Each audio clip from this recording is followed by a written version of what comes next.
He who can destroy a thing has the real control of it. Okay, so I wasn't expecting this. 2 months after the first trailer came out, and they come out with another trailer for Dune Part 2.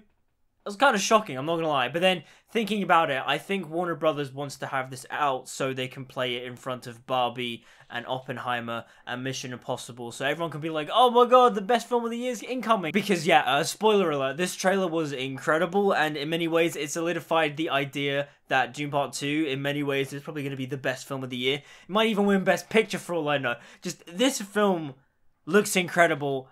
And I need it now. Like, we're going to do a trailer breakdown right now, but just...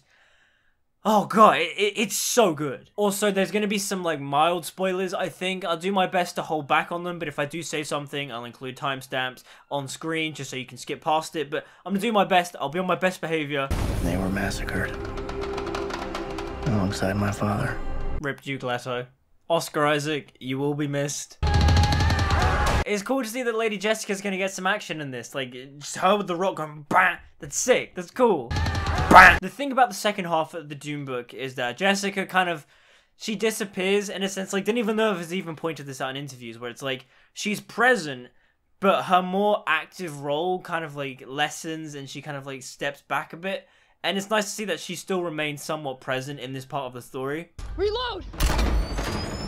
It's also nice to see that they have expanded Chani's role, because Chani's role in the book is a bit confusing to me, because she's there, she's present, she's Paul's love interest, and she does do a bit of fighting, but she is kind of just like in the background. And it's nice to see that in this film, they've upped her role up a bit. She's going to be more proactive, and in the fight, she is a Fremen warrior. I haven't read the book in about like a year or two, but if I'm remembering correctly, Chani doesn't fight. And if she doesn't fight, then I think the reason why they're including more of Zendaya and Chani fighting is because in the David Lynch film, they had Chani fighting in the final battle. I could be wrong though, but I do want to reread the book before Dune Part 2 comes out, just because I want to reread it, man. Dune is actually a fantastic book. I remember when I first read it, I didn't like it all that much, but then I reread it a second time, and all of a sudden, all the bits and pieces and all the brilliance that people claim Dune to be, it sort of just clicked in my brain, and I was like, oh, yeah, I get it now. It is kind of pretty great. You young pup.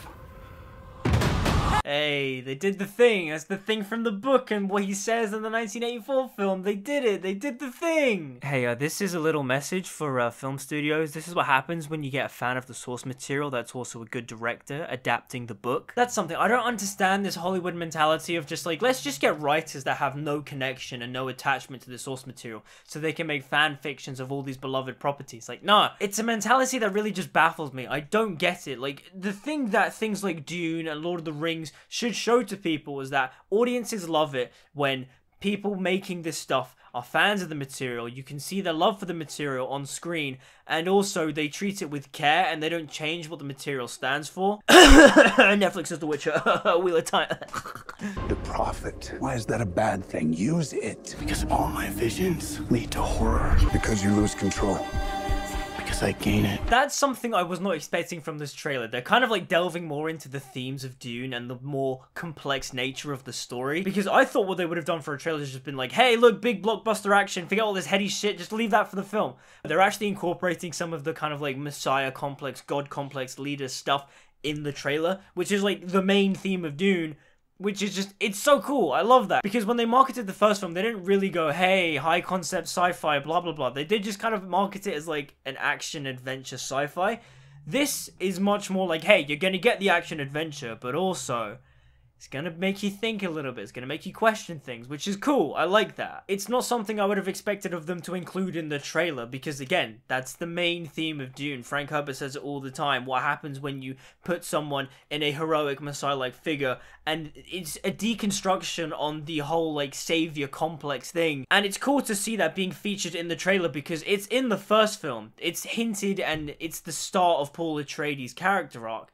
But just to see that, then you going, yeah, I know what Dune's about. Don't worry, book fans. I know. It's reassuring and nice to see. Show me who you are.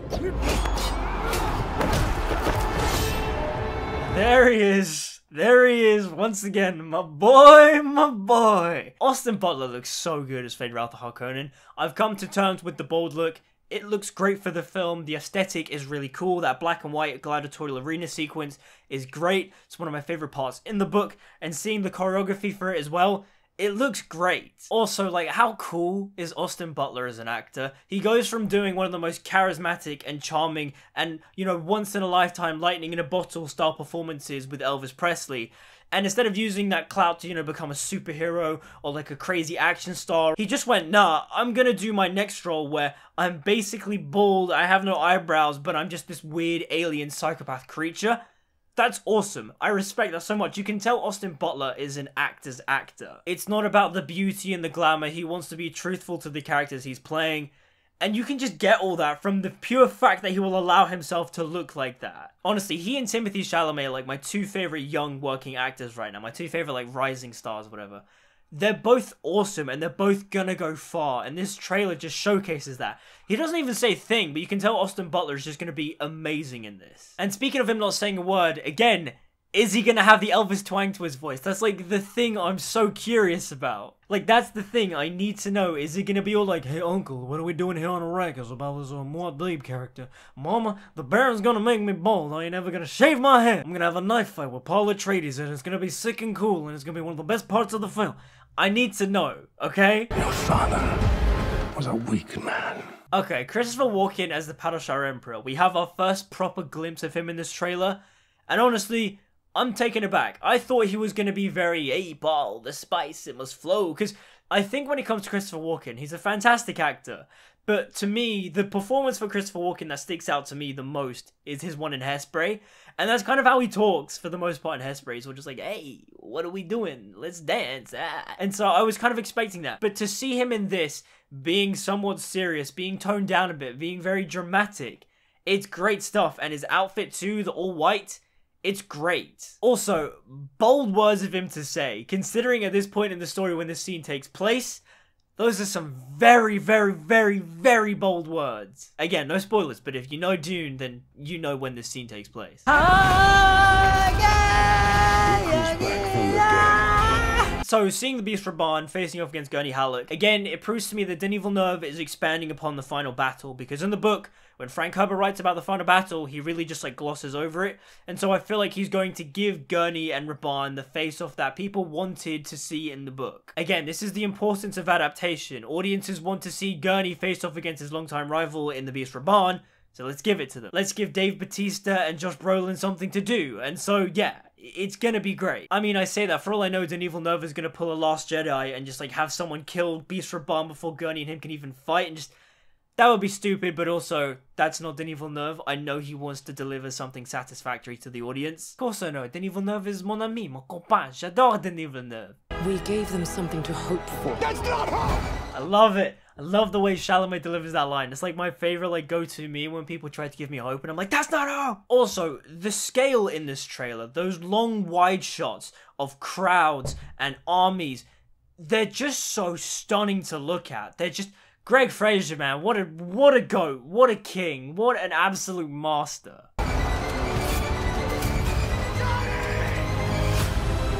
Okay. So, this bit with Chani fighting here is very interesting because choreography-wise, it's very similar to Paul's visions in the first film, and the armor she's wearing is kind of similar to the thing he wears in the visions. It's an unrefined version, and seeing this, it solidifies my interpretation that Paul's vision in the first film takes place after Dune Part 2. Because looking at the costume in the vision, it's more refined, it's more regal.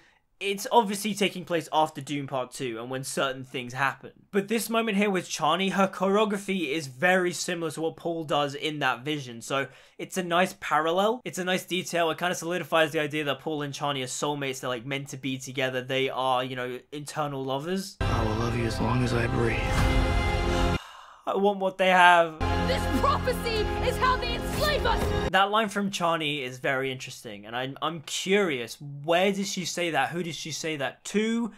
It's very cool and very interesting, and it's also a deviation from the book, possibly. I could be wrong. I say that in the sense of I don't think Chani has ever outwardly expressed the idea of Paul being a false prophet. Also, the glimpse of Paul Atreides and Feyd-Rautha Harkonnen fighting looks sick. I cannot wait to see it. Just the choreography in this looks so much more refined than in the first one.